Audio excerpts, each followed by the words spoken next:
I'd like, first of all, to ask a question for Spiros and following Spiros, Benoit to answer actually. We've been talking about customers as people receiving public services now for about 30 years since what was originally called the new public management came in. And delivering service to customers has often inferred giving customers a degree of choice. And perhaps could I ask Spiros and then Benoit to comment on perhaps what might be a bit of a paradox? Can we offer potential customers of public employment services too much choice? So might there be too much choice in the future? So perhaps first Well, Spiros, then Benoit. yeah, well, I think the challenge here for us is to do the right assessment, the right profiling of the needs of each individual, as you said, even customer, I would say, as each job seeker.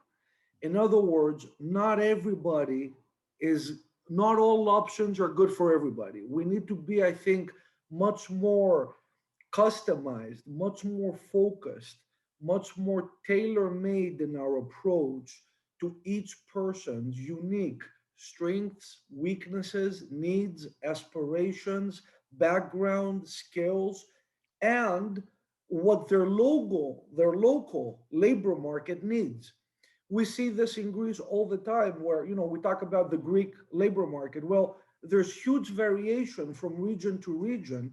Even within the same region, you have urban, rural, suburban, and the economies are different. So I think the challenge for us is not so much, not only to provide more choices, but to provide more informed choices that are tailor made to the unique needs of each individual. Because at the end of the day, every person is different and every person needs a different tier of intervention and a different package of services. That's the challenge, I think, for the next day. In other words, being broad enough to cover everybody, but not being one size fits all in what we recommend in the remedy that we provide to everyone. I know I didn't answer very specific, precisely the question. I think it's a great question, but I think we can navigate this new period of more choices as long as we have the right filtering, profiling, and case management and counselor tools where we can become more customized in our approach. Okay, thank you very much. And Benoit, do you have any observations on can there be Yeah, too much choice? in Brussels, we already see that some profile maybe should have too much choices, as you said. So our role will be maybe to guide them better. The problem for us is more that a lot of profile do not have choices at all. Yeah. So I really think our role, our goal will be to better understand all the profile we have in our wallet, if I can say it like this, and to do it understand to all the ecosystem, also the private part, and maybe to nudge them or to succeed, to help them and to make them the will to go to to this profile that can sometimes not be very sexy for them.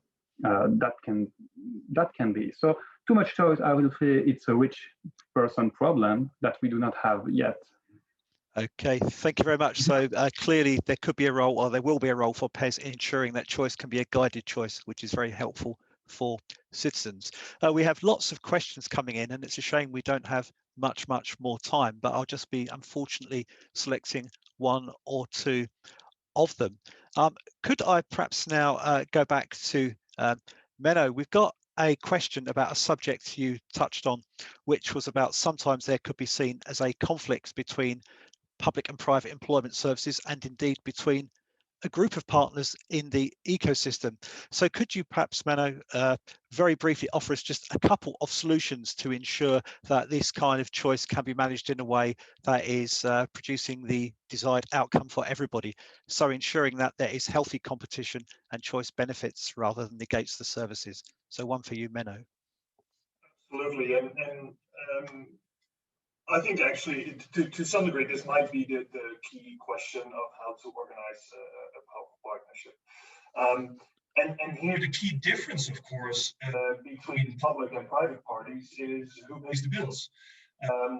knowing that private parties do not necessarily run on taxpayers' money, which on the one hand is an advantage because we might, if we achieve the same outcome but without costing any taxpayer money, then I think that is a good for society. But it might also mean that there might be, in some cases, different incentives. What is very clear is that as soon as you go beyond what I said, the operational, simple kind of collaboration where you share some information, it's about making very clear agreements, about setting very clear expectations from both sides, what is and what is not expected from either party. And in my view, there is no one-size-fits-all solution, right? We don't want to prescribe that every country should now set up a full-blown MOU. I would rather say, actually, there are many different forms of collaboration, and the only way that you can find the best way that works in a particular country or region even, also depends on the specific way that both the public and the private sector is set up in that region.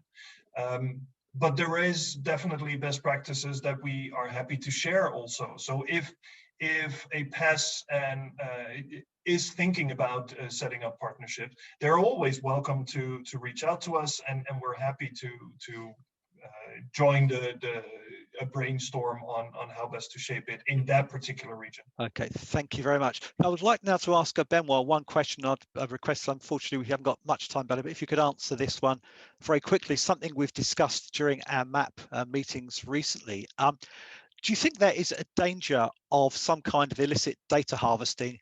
And very quickly, could you think of a couple of things that the PES can do to ensure that this isn't an unfortunate byproduct of your very exciting vision for the future? So can we stop data harvesting for incorrect purposes? So the question is it the role of a PES to collect data, and what are the danger? I think you cannot be naive. Data are already collected everywhere. What is really the difference between probably a public services and maybe a private services is that we have to be totally open and transparent. When you have 10 pages in English and that you are not speaking English about condition and so on, that you have to sign in or to accept that to access the product or the service, that's not transparency. So I think really we have to do it. We can do it. Citizen already gave the data for a lot of fancy and stuff, and we really have to explain to people why we do it and to be transparent in how we use it, and also why we provide them, or that why we nudge them to this solution. The transparency, and that is a bit the difficulty, is to explain clearly things that are not simple. Okay, thank you very much. Yeah. I'd now like to ask perhaps one very final question. I'm asking just for a couple of words from all of our panelists, and thank you for a really fascinating discussion. Could I start with Anne, please? The question is really, could you perhaps just come up with a couple of very brief sentences about what you think an employment service will look like for a customer in the year 2030? So we're going to finish on a note of futurology. So Anne, would you just give perhaps a couple of sentences or even just a couple of words for how a customer will perceive an employment service at the end of this decade with all of this ecosystem development? Any couple of observations?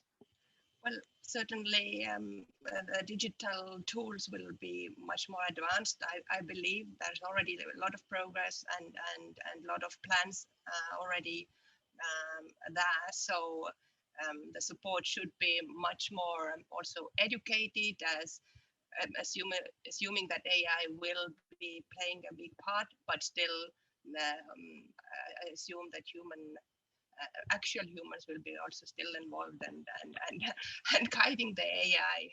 So. Thank you. So robots won't have taken over by 2030 in employment service offices. Okay, Benoit, perhaps just one sentence on the exciting Actress Job Centre of 2030. What will it look like for a customer? Probably it will be more digital and probably more like guiding platform more than a one-size-fits-all service provider. Yeah. Perfect guiding. Okay, Menno, the Employment Office of 2030. We've got digital and guiding, no robots. What would you think it will be? Yeah, I'd actually build on a few things that have been said already by Spiros and by and Benoit just now. So I think that digitalization will indeed allow for further individualization of the services that are provided. Thank you very much. And Spiros, you have the challenge of closing this very interesting session. So the OED office, you've made brilliant progress already in the past with the program re-engineering in the last 10 years. What will your offices in Athens look like in 2030? Fewer physical locations, much bigger digital presence, more demanding customers, and a bigger menu of options, both on the active labor market as well as on the counseling services side. Okay, that's really a great vision for the future. Thank you all very much indeed, and thank you for such an interesting discussion.